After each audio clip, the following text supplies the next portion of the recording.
नमस्कार। आज हम ज्योतिष की एक बहुत ही दिलचस्प और गहरी युति पर बात करने वाले हैं। केतु और शुक्र की युति। ये एक ऐसा कॉम्बिनेशन है जो ज्योतिष के गंभीर छात्रों के लिए समझना बहुत जरूरी है। तो चलिए इस युति की परतों को एक एक करके खोलते हैं और इसे गहराई से समझते हैं। आज की हमारी चर्चा का रोड मैप कुछ इस तरह रहेगा। सबसे पहले हम इसका एक परिचय लेंगे, फिर इसके सामान्य प्रभावों पर नजर डालेंगे। इसके बाद हम भाव के अनुसार इसके इफेक्ट्स को समझेंगे, कुछ उपायों पर भी बात करेंगे और आखिर में एक निष्कर्ष निकालेंगे। तो चलिए शुरुआत करते हैं परिचय से। देखिए, केतु और शुक्र की युति अपने आप में एक अनोखी कहानी है। एक तरफ इच्छा है और दूसरी तरफ वैराग्य। और जब ये दोनों मिलते हैं तो क्या होता है, इसे समझने के लिए हमें पहले शुक्र और केतु इन दोनों ग्रहों को अलग अलग समझना होगा। तो पहले बात करते हैं शुक्र की। शुक्र यानी प्रेम, विवाह, सौंदर्य, लग्जरी, हर वो चीज जो हमें आराम देती है, जो हमें भौतिक सुख देती है। हमारे रिश्ते, हमारी आर्टिस्टिक टैलेंट, ये सब शुक्र के दायरे में आते हैं।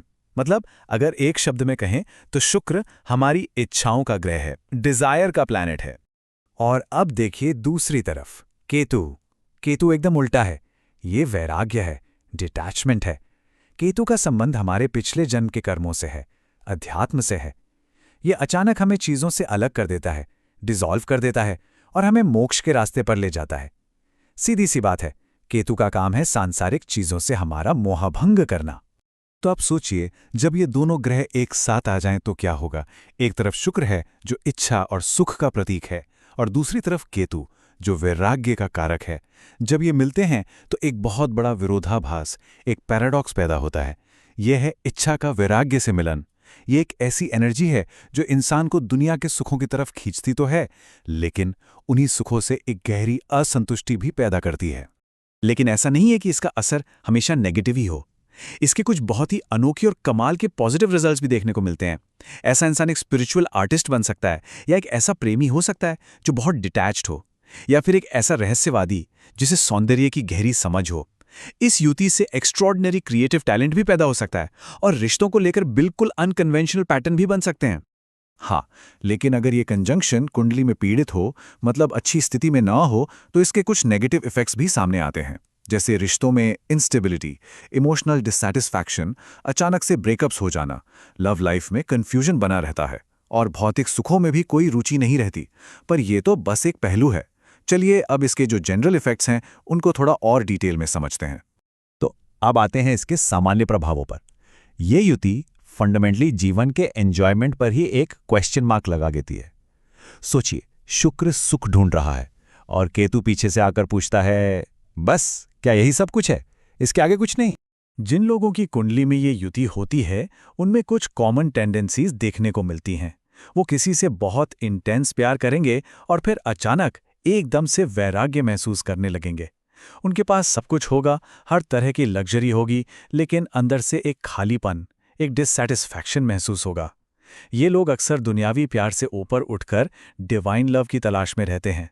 और हाँ, इनकी जो आर्टिस्टिक टैलेंट होती है उसमें एक गजब की इमोशनल डेप्थ होती है।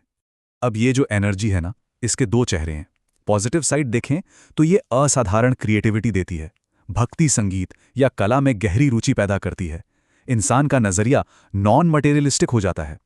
लेकिन अगर इसका चैलेंजिंग साइड देखें तो यही युति सीक्रेट रिलेशनशिप्स की तरफ ले जा सकती है। रोमांटिक एक्सपेक्टेशंस कभी पूरी नहीं होती, अचानक से रिश्ते टूट जाते हैं, और लग्जरी पर इतना खर्च होता है कि फाइनेंशियल अप्स एंड डाउन्स लगे रहते हैं। लेकिन एक बात गांठ बांध लीजिए, फाइनल रिजल्ट कभी भी सिर्फ इस एक कंजंक्शन पर डिपेंड नहीं करता। हमें बहुत कुछ देखना पड़ता है। शुक्र कितना मजबूत है, किस राशि में बैठा है, क्या उस पर बृहस्पति या शनि जैसे ग्रहों की दृष्टि पड़ रही है, और सबसे जरूरी, दशा कौन सी चल रही है। ये सब मिलकर ही पूरी कहानी बताते हैं। अच्छा, तो अब हम अपने विश्लेषण के अगले हिस्से में चलते हैं। अब हम ये देखेंगे कि कुंडली के अलग अलग यानी 12 भावों में ये युति जीवन के अलग अलग एरियाज पर कैसे असर डालती है। अगर ये युति पहले भाव में यानी लग्न में हो तो इंसान का व्यक्तित्व बड़ा अट्रैक्टिव होता है, लेकिन साथ ही उसमें एक डिटैचमेंट, एक वैराग्य का भाव भी होता है। आर्टिस्टिक नेचर होता है, पर अपनी सेल्फ इमेज को लेकर हमेशा एक कंफ्यूजन बना रहता है। अब आते हैं दूसरे भाव पर। यह भाव है धन और वाणी का। यहाँ ये युति मीठी पर बहुत फिलोसॉफिकल बातें करने वाला बना देती है। पैसा आर्टिस्टिक फील्ड से आ सकता है, लेकिन फैमिली वैल्यूज से एक दूरी सी महसूस होती है। तीसरे भाव में ये युति कमाल के क्रिएटिव राइटर या म्यूजिशियन बना सकती है, लेकिन भाई बहनों के साथ रिश्ते काफ़ी कॉम्प्लिकेटेड हो जाते हैं। और जब ये युति चौथे भाव में हो, जो कि घर और माँ का भाव है, तो क्या होता है? आलीशान घर हो सकता है, पर अंदर से एक इमोशनल एम्प्टीनेस रहती है। बार बार घर बदलना पड़ सकता है और माँ के साथ भी रिश्ते में तनाव देखने को मिलता है। अब पांचवा भाव, ये बहुत पावरफुल प्लेसमेंट है, क्योंकि ये प्रेम और क्रिएटिविटी का घर है। यहाँ ये युति एक बहुत इंटेंस रोमांटिक लाइफ और गजब का क्रिएटिव टैलेंट दे सकती है। लेकिन सिक्के का दूसरा पहलू ये है कि प्यार में गहरी निराशा भी मिलती है और संतान होने में देरी हो सकती है। फिर आता है छठा भाव। यहाँ ये वर्कप्लेस रोमांस की तरफ इशारा करती है, या रिश्तों में लीगल इश्यूज आ सकते हैं और रिप्रोडक्टिव सिस्टम से जुड़ी हेल्थ प्रॉब्लम्स भी हो सकती हैं। सातवां भाव, ये मैरिज का भाव है, तो जाहिर है कि यहाँ ये युति बहुत इंपॉर्टेंट हो जाती है। लाइफ पार्टनर स्पिरिचुअल या आर्टिस्टिक नेचर का हो सकता है। शादी में देर हो सकती है, या हो सकता है कि वैराग्य के एक लंबे फेज के बाद शादी हो। और अगर ये युति पीड़ित हो तो ये तलाक या सीक्रेट अफेयर्स का कारण भी बन सकती है। अब बात करते हैं आठवें भाव की। यहाँ ये इंटेंस सेंचुअल एनर्जी देती है, गुप्त संबंधों की संभावना बनती है, शादीशुदा जिंदगी में अचानक बदलाव आते हैं और इमोशनल ट्रॉमा भी मिल सकता है। नौवें भाव में, जो भाग्य और धर्म का है, ये युति फिलॉसफी और आर्ट के लिए एक गहरा प्यार जगाती है। इंटर रिलीजियस या इंटर कल्चरल मैरिज के योग भी बनते हैं और इंसान एक डिवोशनल आर्टिस्ट बन सकता है। इसके बाद 10वां भाव यानी करियर का भाव। यहाँ ये युति फैशन, सिनेमा या ब्यूटी इंडस्ट्री में करियर बना सकती है, पर हाँ, करियर में थोड़ी इंस्टेबिलिटी भी देखने को मिल सकती है।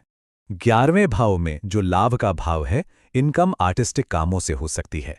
सोशल सर्कल बहुत सिलेक्टिव होता है, मतलब गिने चुने दोस्त होते हैं और फाइनेंशियल गेन्स में भी अप्स एंड डाउन्स लगे रहते हैं।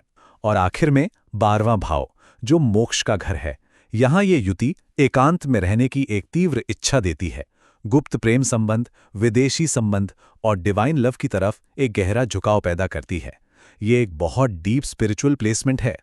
तो ये सब जानने के बाद अब सवाल ये उठता है कि तो फिर किया क्या जाए? इन एनर्जीज को बैलेंस कैसे करें?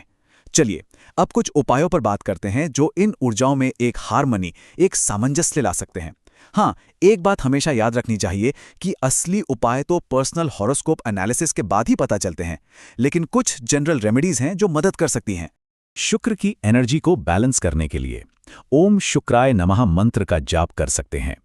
हर शुक्रवार को सफेद कपड़ों का दान करना अच्छा होता है। महिलाओं का सम्मान करना बहुत जरूरी है और मंदिर में मिठाई चढ़ाना भी एक अच्छा उपाय है। और केतु की ऊर्जा को शांत करने के लिए ओम केतवे नमः मंत्र का जाप करें। भगवान गणेश की पूजा करना केतु के लिए सबसे बेहतरीन उपाय माना गया है। आवारा कुत्तों को खाना खिलाना और जरूरतमंदों को कंबल दान करना भी बहुत इफेक्टिव होता है। अब कुछ ऐसे उपायों की बात करते हैं जो इन दोनों की मिलीजुली एनर्जी को हैंडल करने में मदद करते हैं। सबसे पहले तो सेल्फलेस लव की प्रैक्टिस करें। विवाहेतर संबंधों से दूर रहें और अपने रिश्तों में प्योरिटी बनाए रखें। भक्ति संगीत सुनना या गाना बहुत फायदेमंद हो सकता है। और हाँ, लग्जरी पर जो बेहिसाब खर्च होता है उसे कंट्रोल करना भी बहुत जरूरी है। और आखिर में इस युति का सबसे पावरफुल उपाय, जो इसके पूरे सार को एक लाइन में बता देता है, वो है अपनी इच्छा को भक्ति में बदल देना। जब आप अपने प्रेम, अपनी डिजायर को एक हायर पर्पस, एक स्पिरिचुअल गोल की तरफ मोड़ देते हैं, तो इस युति की सारी नेगेटिव एनर्जी पॉजिटिव में ट्रांसफॉर्म हो जाती है। तो चलिए अब हम इस पूरी चर्चा के निष्कर्ष पर आते हैं। असल में केतु और शुक्र की ये युति हमें एक बहुत ही गहरा सबक सिखाती है, और वो सबक ये है कि दुनिया के सारे सुख टेम्परेरी हैं, क्षणिक हैं। असली और स्थायी खुशी तभी मिलती है जब हमारा प्रेम इवॉल्व होता है, जब वो एक हायर कॉन्शियसनेस का रूप ले लेता है। और ज्योतिष के सभी स्टूडेंट्स के लिए एक आखिरी रिमाइंडर, किसी भी नतीजे पर पहुंचने से पहले हमेशा इन चीज़ों को चेक करें।